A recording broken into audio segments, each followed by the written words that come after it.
Hello, maker friends. It's Marce. Hey BrownBerry on all the interwebs. I've missed you. I am recording from my patio today. I'm just sitting outside. It's a bit overcast and just cool enough to record this podcast. So welcome to the Hey BrownBerry Podcast. As I said, my name is Marce, and this is a podcast about making and the connections that I have been able to form through making and friendships with other makers. So I hope you enjoy what you find here. And if you're returning as a viewer of this podcast, thank you so much for coming back. So this will be a very minimally edited podcast, if edited at all. I am recording on my tablet, which is something new for me, so I haven't figured out all of the details and finer points of what it means to upload a video from this particular device. So here's hoping. I think what I'll do is just kind of run through, like I normally do, things that I want to share with you all. And I don't have a particular order of segments, so just come along with me on this impromptu ride. I have been doing a few new things in my making, and some of them I've shared with you.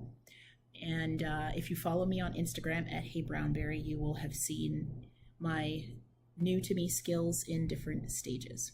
So one of them is dyeing. So some of you know that my daughter and I have an Etsy shop called Dynamics Yarns, where we dye different yarn, different materials, different bases, just according to what strikes our fancy color-wise.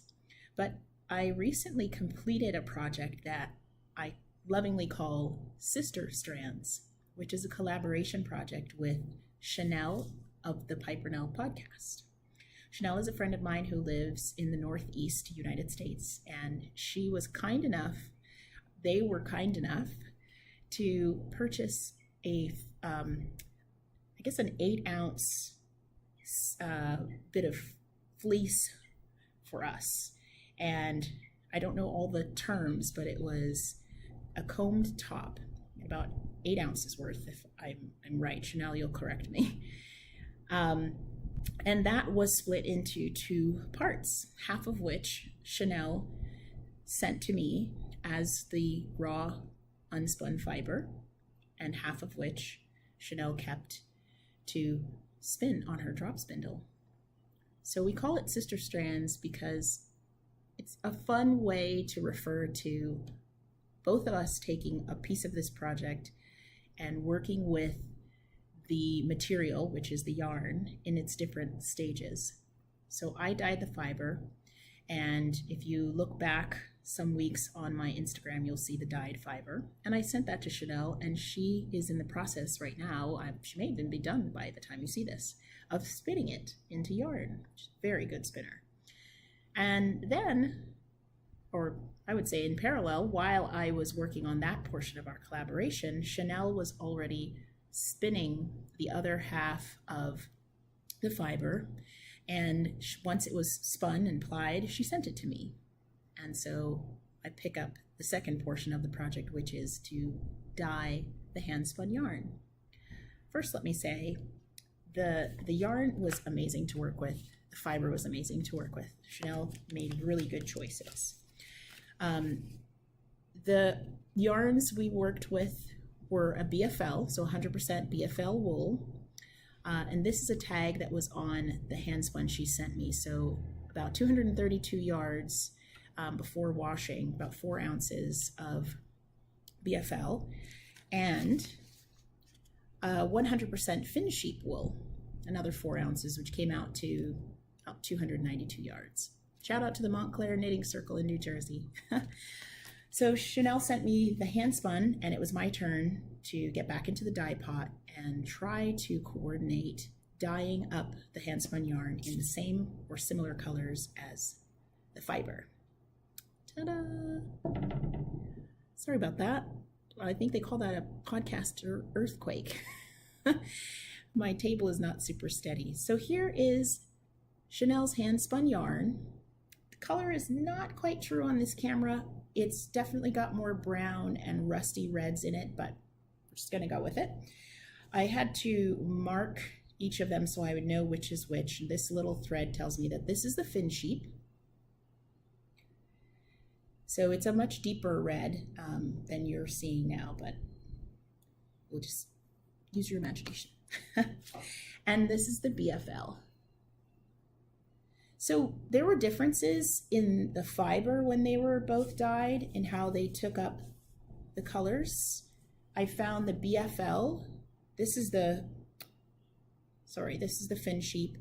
I found this in the fiber form didn't saturate as much. The color tended to spread throughout the strands a bit more, whereas the BFL, the saturation was much higher in sections of the yarn. Now, where there are some cream sections left, I intentionally left those undyed because that was how we did with the fiber as well. But the yarn kind of mimicked that same behavior where the color tended to spread more in the fin sheep and stay in more concentrated areas in the BFL. And I'm sure that has everything to do with the properties of the fiber. We have an episode together where Shanel talks us through some of the intricacies of those two different properties from these wools. It's on the Pipernell Podcast, and Sister Strands is in the title, if you'd like to see that. So dyeing raw fiber and then dyeing handspun, both new to me. Really, really enjoyed it. It was a lot of fun. Shanel, thank you for collaborating with me on this. I'd be happy to do it again. I'm hoping to get these to you in time for the Rhinebeck New York Sheep and Wool Festival so that you can show the original farmer or owner of these sheep what we did with the fleece you bought. So that's one project done. I guess we'll call that a finished object, finished collaboration. Although we plan to knit with the yarn, so I look forward to showing you that as well. Next finished object I am wearing. I'm wearing a top that I made, and I'm going to stand up and show you more of it. It's a V-neck top with a one-sided split hem. Some of you may have seen this on Instagram. It's kind of a drapey top with a very simple shaping, simple neckline, V-neck that I constructed sort of on a whim. The whole top is kind of an on-the-whim design, not from a specific pattern. The sleeves, as you can see, just have a kind of a rolled under edge. I intentionally did a little bit of ribbing and a little bit of crochet so that the sleeve edgings would roll under. And I did a little bit of single crochet along the neckline for the V-neck. And then I did a little bit of single crochet edging for the bottom and the inside of the split hem. It's nice to know simple crochet for finishing techniques, I have to say. This top was inspired by the yarn itself, which is a combination of two sock blanks that were botanically dyed by Ninja Chickens of the Ninja Chickens podcast. That's Maria, who lives up in North Carolina. So I purchased two sock blanks from Maria, one in a standard sock base, a wool nylon blend, and the other in a wool nylon blend with a bit of stellina for a little sparkle. And I alternated every 2 rows or so for the top, for the whole garment, so that the color of the botanically dyed sock blanks would distribute throughout. You can actually see in the different areas of the top where there was a higher concentration of plants that were imprinted onto the sock blank versus more open area on the sock blank with a few flowers. That purple is hollyhock. Some of this dark brown up top is black walnut. On the back of the top, see if I can show you this. You'll see a greater concentration of the darker plant materials. On one of the sock blanks that Maria dyed, there was a nice long sprig of black walnut, the stem and leaves. And that just happened to be where I finished off knitting. My intention was to use every bit of these 2 sock blanks, and I got pretty close. Let's see. This is what I have left from one sock blank, and this is what I have left from the other. You can just see a little bit of hollyhock there and some of the other plant materials. I'm actually glad I do have some left over so that I can put this into my crochet, my fingering weight crochet Granny Stripes blanket. So this gives you an idea. If you've ever worked with a sock blank with knitting, you know that in order to use the blank, you essentially are unraveling the blank. Let's see if I can show you that here. So you're pulling from the blank in order to knit with the yarn. So of course, as you go across and you pick up different parts of the plants, you get different colors in the outcome. I love this top. I'm gonna stand up one more time. It's drapey. I knitted on a US 5 needle. I believe that's a 4.5 millimeter needle. Is that right? An 8 is a 5 millimeter. 7 would be 4.5. 6 would be 4. 5 would be a 3.75. Someone correct me. It's a US 5. And that made it a little bit loose because this is a sock weight yarn. But that looseness, once washed and blocked, works really well for this t-shirt style. I live in Florida, South Florida. It's quite warm, even now in late September. But I was able to wear this top around for an entire day. I didn't want to take it off after it was blocked. And it was comfortable. It wasn't too warm. I love that it's short sleeve because I can also wear it under a jacket for work. And it's very soft. I don't know what Maria does in her dyeing and rinsing process, but in the hand, it was very soft to knit with. And now on my skin as a top, it is so comfortable to wear. The shoulders were seamed with Kitchener stitch, the same as you would do on the top of a sock, to have a pretty much invisible join. And I didn't mind doing that at all. I don't hate Kitchener stitch. Kitchener stitch is fine. And let's see, the shaping, I did a little bit of waist shaping, not very much. I really wanted it to be a pretty standard, simple top. And my main goal was to show all of you out there another option for using sock blanks, since they're traditionally used to make socks, hence the name. I wanted you all to see that not only is it really cool to have lovely plants this close to your body, but it's just another option for how to use just over 900 yards worth of yarn. So I have a couple other sock blanks from Maria that I may make into another top. It would be really simple to follow the similar formula to this one, or something else like a cowl or a shawl. Once you wash out the crinkles, it almost goes just as flat as knitting a yarn from a skein. You see a little bit of the squiggliness there, but nothing bothersome for me. So I really enjoyed that finished object. Thanks, Maria. Her sock blanks are becoming quite popular because she's able to put so many beautiful plants on there from right around her home. So I hope that you'll check her out. Her website is ninjachickens.org, and she has regular updates on her shop where she sells eco-printed or botanically printed yarn and silks, some fabric. So enjoy. That's about it for finished objects discussion today. Actually, I'm going to cover formerly finished objects in a little while, but that's it for what I've made recently that I wanted to share. So now I want to just show you a couple of acquisitions and works in progress, because they kind of go together. So here in my project bag, please pardon all the bumping and moving around. I'll get used to this filming setup here soon. I've said this before, one of my favorite sock yarns to use is a Patons brand. It's Kroy socks. They have a couple different lines. One is just Kroy socks and one is Kroy socks FX. And the difference is in how the yarn is dyed and so how it knits up. So these socks FX colorway lines tend to knit up in a sort of marled appearance, and I love them. There's a lot more colors coming out. It's a 75% superwash wool, 25% nylon, and it's definitely a heftier sock yarn. I tend to knit this on a larger needle than I would normally. I can use anywhere from a US 0 to a US size 1.5 on most sock yarns to get the kind of tight gauge that I want. But with this Patons yarn, I tend to use somewhere between a US 1 and a US 2.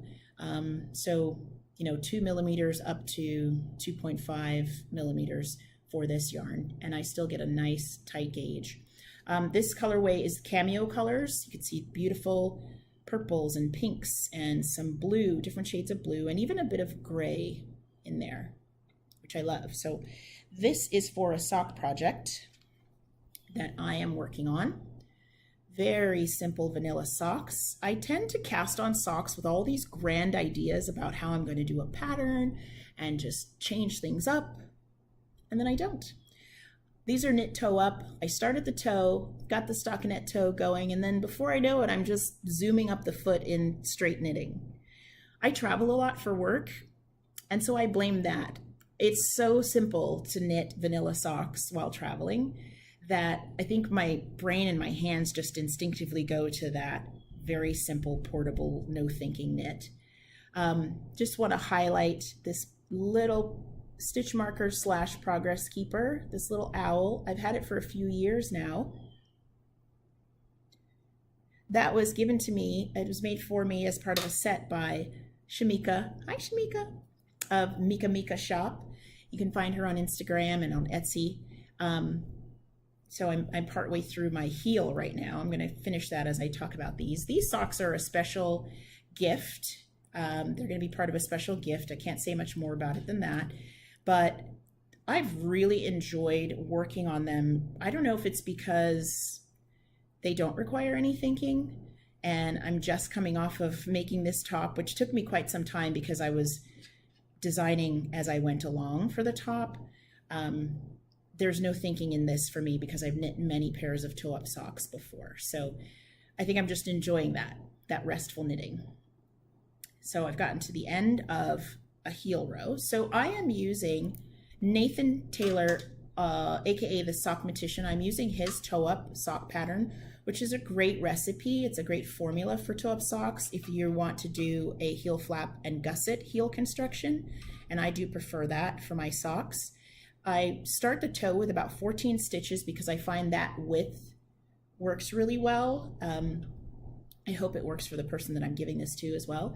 And then now I'm on I finished the gusset increases. I finished the heel turn, which uses German short rows. I have a link to the German short row tutorials that I really like using on my Ravelry project page for these socks. And I'm on the heel flap. You can't see it super well in this yarn colorway, but I'm doing an Eye of Partridge heel, which is a very first time for me. I finally learned how to do that. I just looked it up, I Googled it, and decided to try it. It's very simple, especially if you're used to, I've got a bird visitor.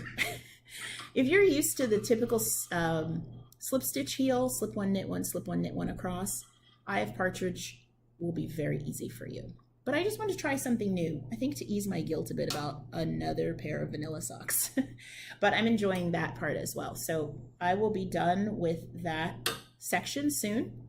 And I think I'm going to do a fully ribbed leg, maybe a 3x1 ribbing on the leg. 3x1 is not something I've done very often either, so that'll be something new as well. So that's my current WIP. I've actually reduced my number of works in progress lately, just getting to a point where I was knitting monogamously on this top because I really wanted it finished. I wanted to wear it. And I have 2 blankets on the go, one of which I'm going to show you. And I count those as works in progress, but they're really long-term projects. Do you guys agree that those don't really count as a WIP that's kind of hanging over you? I don't know. That's my rationale. I knew going in that those would take a long time to complete. So when I'm thinking about how many things I have on the needles or on the hook, I don't really count them. Let me know your thoughts on that. One of them I've done a lot of progress on, one of my blankets, and the other has just started, which I'll show you. But first I wanted to show you, I told you there was a related acquisition, my sock ruler. Some of you have seen this sock ruler. It's an amazing tool. Sockruler.com is the website. I actually went on there because I've heard other makers talk about this, especially folks who knit a lot of socks. And the concept makes sense to me. You can use it to measure, for example, this toe-up sock. You know, sorry, the lighting's changing a bunch, but you can use it to measure this toe-up sock to know when to start your heel turn, for example. Or if this were a cuff down sock, you could measure how long the cuff is before you start the heel. Yeah, it's just a sensible tool. But I went on the website, and maybe I have an eye for these things, but I saw a section called Sock Ruler Seconds, and I clicked on it, and it's basically their sale version or their sale area of the website, and they sell seconds of these rulers. Now, they're not damaged or defective. It explains to you on the website that the seconds sometimes have printing that may be a little bit fuzzy or not as clear as the standard sock ruler. The measurements are all accurate. I actually checked that. And, you know, there's nothing defective about the edging. It's just that sometimes the printing may not have come out perfectly in the run, the first run. So these are the seconds. And you save some money buying it. And I was so impressed when it came. I wouldn't have known that this was a sale item or that, you know, it should have been included in a seconds. It's great. I love it. So if you haven't tried the sock ruler, I highly recommend it. I didn't find it to be terribly expensive. That work in progress is in my Canada bag. Canada recently celebrated a big birthday this year. It's 150th. And this bag was made by SS. Hi, SS. Who's a Canadian bag maker, yarn dyer, creative spirit extraordinaire. And as soon as she posted it, I had to have it. And then when we went to Canada this summer for a family trip, I started collecting enamel pins. This one is from Prince Edward Island. This one is from New Brunswick. Can you see that? And I've got one from Nova Scotia. So I love this bag. It's got a beautiful interior, a very handy pocket that has the same print. I love it. And I just have a little key ring that I made hanging off of it.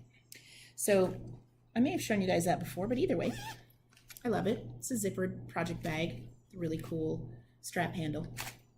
My sock lives in there. Yeah, thanks, SS. It's amazing.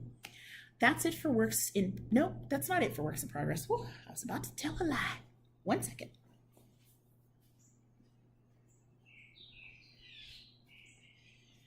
Okay, another extraordinary bag maker who lives way too far from me is Kim of the Crafty Nomad podcast. Hi, Kim. I've shown you guys this Afro Diva bag before. Inside this bag, Kim also made this, by the way. It's a key fob that hooks right onto my zipper. I'm obsessed. All things cheap, all the time. She made that. She's got an embroidery machine. I have to go visit her because she has all the crafty things, and I love them. Inside this bag, I have my Twist Fiber Studio Needle Cozy. More sheep. This needle cozy is actually being used to house my Bee Queen Collection crochet hook made in guancala wood. It's a size 5, it's a 5mm size H hook. I just tuck that in there and snap it closed and put it in this project bag where I am housing my second granny stripe blanket. So this blanket was started during a visit to Maria in the summer, just before the US 4th of July holiday. We both started crochet blankets that were in much heavier yarn than some of the traditional granny stripe blankets that are being done in fingering weight. We started some heavier weight DK worsted There may even be some Aran going in here yarns. And I've slowly been working on this. You can see the color palette is mostly darker yarns, a little bit of light color splashes. I have some Garthenor yarn in here that was brought home for me from the Edinburgh Yarn Festival by Shameka. What a good fiber friend. This starter yarn, the one next to it, some of the yarns up here, these cream and tan yarns are Garthenor yarns. They're organic, just pure wool. Some of them I've had in my stash for some time. I have a project page on Ravelry that I'm listing the yarns that I'm using. So there's no grand plan to the color. I am just taking yarns from my stash that fit the yarn weight requirement and adding them in. This top row of gorgeous tweedy orange is a Skye Tweed that was given to me by Kelly. Hello, sweet Kelly. She, of the Celtic Cast-On podcast, destashed this to me when I met her in person. She had given this to me as a little goodie, and I'm adding it into the blanket, almost done with a row. She used this in a gorgeous color work sweater that I'll link below. And I'm so happy to have a reminder of our visit and a reminder of her in the blanket. That's what's great about these. I think the whole idea of memories stitched in is why most people really get excited about these blankets. Each row can remind you of an experience, a person, or it can be a way of, keeping close the yarns that you've used in other projects that you love. So I'm certainly having that experience with this. And it's a long-term project, so I don't feel any stress about getting it done. I'm not sure how tall it is right now. I haven't measured, but it's wide enough to cover a queen-size bed with a couple inches hanging over on each side. And I'm not sure how tall I'm gonna make it. It's not something I'm worried about just yet. I'm just gonna keep going on it. I did make a decision the other day that instead of treating it like a true scrappy blanket where I only put things into it that are leftovers, I'm going to go through my stash and intentionally pull some yarns from there to add to it, especially in favor of keeping the color scheme. I'm not going to put neon yarns in here, but in order to do that, I'm just going to pull from my stash and use what's in there, whether it's a leftover or a full skein. I'm going for it. So that lives very happily in this bag. For both of my blankets, inside the project bags, I keep some yarns that I'd like to add to it. That way, wherever I am, I can just grab the bag and I know I can always add at least a couple rows. I'm glad I got to share that with you. Are you working on any memory blankets? I'd love to hear about it. Comment below or find me on Instagram or tag me on Instagram if you like. I think that it's amazing how so many yarn colors come together and they just blend beautifully in these blankets. It's fun to look at. So before I go, I wanted to share a couple of books that I will be looking at over the next few weeks and then chat with you about after I've had a chance to look at them. My local library, I cannot say enough good things about it. I'm very fortunate that it has quite a well-stocked knit and crochet, actually all crafts. It has a really, really well-stocked craft area. I learned how to knit by getting books from the library, and the one near my house now was recently built, and I feel like they might as well have asked me, what kind of books do you want? Because that's how I feel when I go into the shelves, like they have just what I need. So I've been interested in colorwork knitting for forever, but I've particularly in recent days been thinking about colorwork and thought that I would get some books from the library to fuel and feed that desire. And I found from a virtual knit night that I was on, I joined the virtual knit nights that are hosted by Grace of Babbles Traveling Yarns. Hi, Grace. A couple of these books came up in conversation and I found them. So the Celtic Collection by Alice Starmore. Those of you who are colorwork knitters know that name very well. Alice Starmore is featured in 25 knitwear designs for men and women in here. And these are like lookbooks for me. Because although I might not take on, a really extensive color work project, I really enjoy just flipping through and seeing the things that people can make with yarn. It's amazing. There are also cables in here.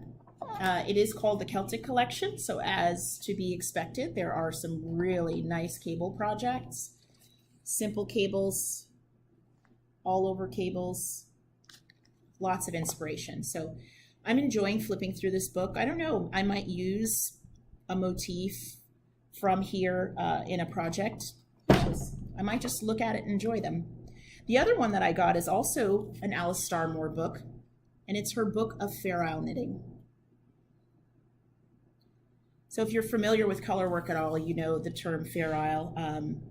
There are people who are much more studied on this than I am. But this book, to me, is like a reference book. Inside are color work patterns, just in black and white.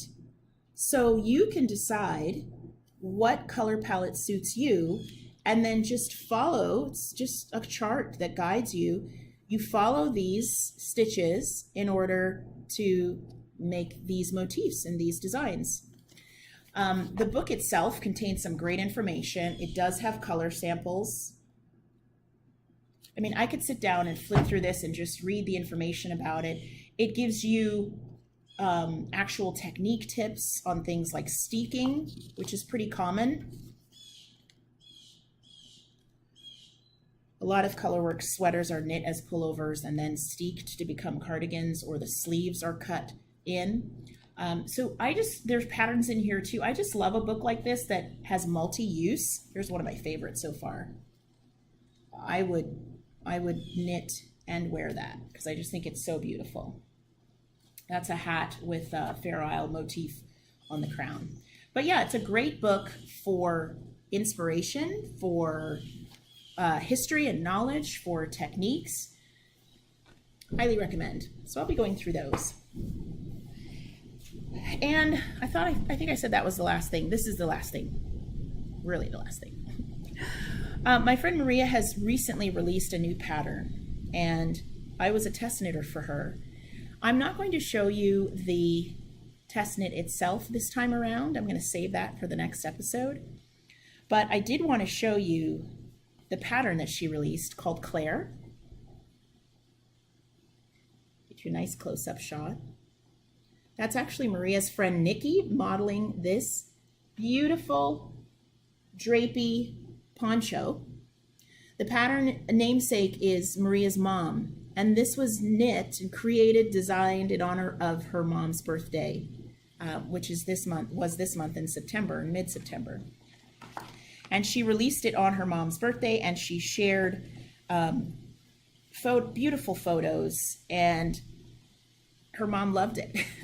I was fortunate to be one of her test knitters. Just show you another photo there. I love this poncho so much that I'm going to give it its own spotlight in the next episode. If you want a sneak peek at it, of course, I posted finished object photos on my Instagram, but I'll share with you a bit more about the test knitting process and why I love this and why I already want to make another one.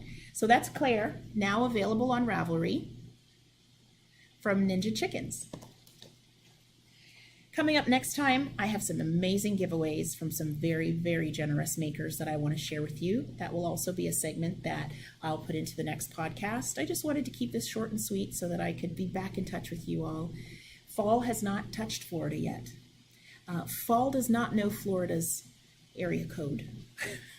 That's how it feels anyway. So for those of you who are enjoying cooler weather and you're able to start wearing some of your woolens, I envy you. But I'm happy for you. I won't complain. I live in a beautiful place, and I know that our version of cool weather will come soon. In the meantime, I continue to knit and hope. It's been wonderful getting back in touch with you all. I hope you've had a great week, and that wherever you are, whatever you're doing when you see this, that all is well. Thanks for hanging out with me. I'll see you next time. Bye.